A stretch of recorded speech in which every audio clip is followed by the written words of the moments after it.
Hey everybody, it's Miss Moore. I'm going to go over the epidemiologic transition model with you.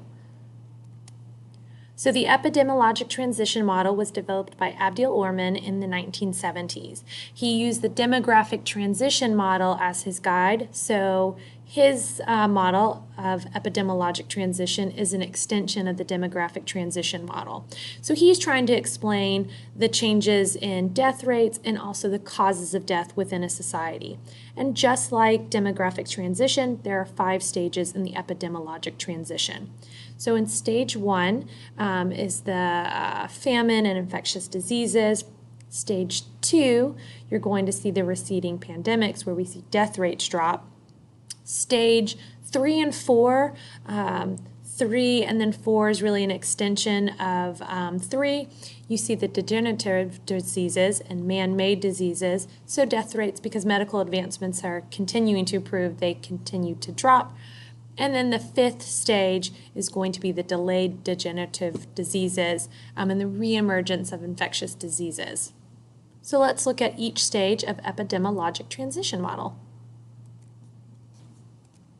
So stage 1 is our disease and famine. And remember in demographic transition model that this is a hunting and gathering society. They have limited health care. Food is not secure, so the causes of death are really going to be a wide range. So you can die of infectious diseases, any kind of accident, animal attack, or conflict because of the lack of medical care can be more severe and lead to death. And then it is, like I said, a hunting and gathering society, so food insecurity will lead to famine and is a common death. Most associated disease with this stage would be the bubonic plague. Keep in mind that the bubonic plague started in Asia and it followed its way to Europe and then followed trade routes. And some of the reasons that it was able to spread through Europe is that sanitation, improvements hadn't happened, so there was poor sanitation. Medical care was very limited, so it was able to spread through Europe at a fast rate. Once we get to stage 2, we're going to see a couple changes.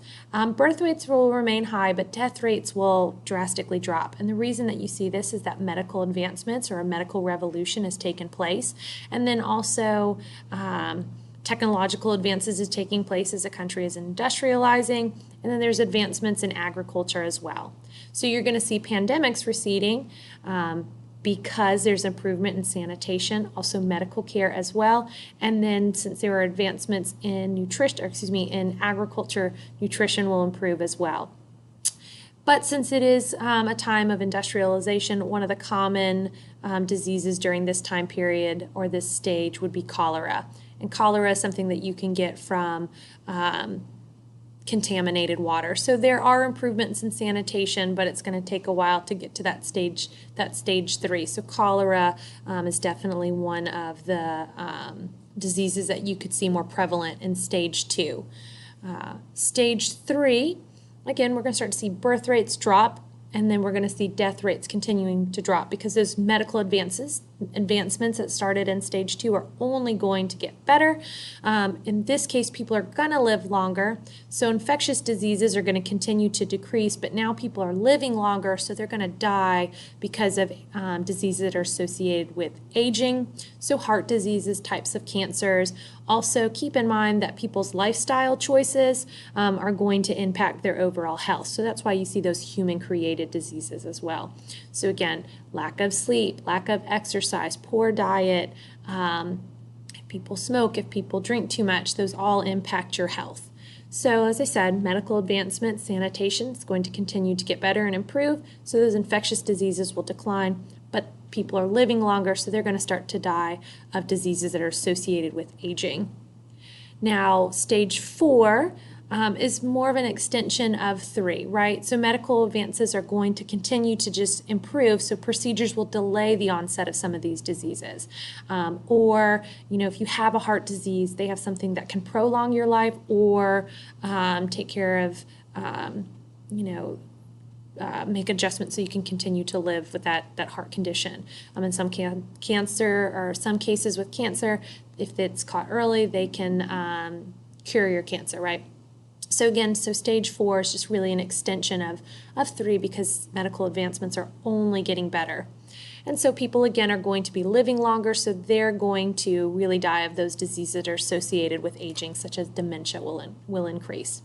And then our 5th stage is going to be the reemergence of infectious diseases. And remember, in stage 5 of demographic transition, yes, you're going to see they could go in negative growth at that point in time. But a couple things to keep in mind. Why would infectious diseases reemerge? Well, a couple reasons. So bacteria, some things that had been eradicated with certain antibiotics or vaccines now have become resistant.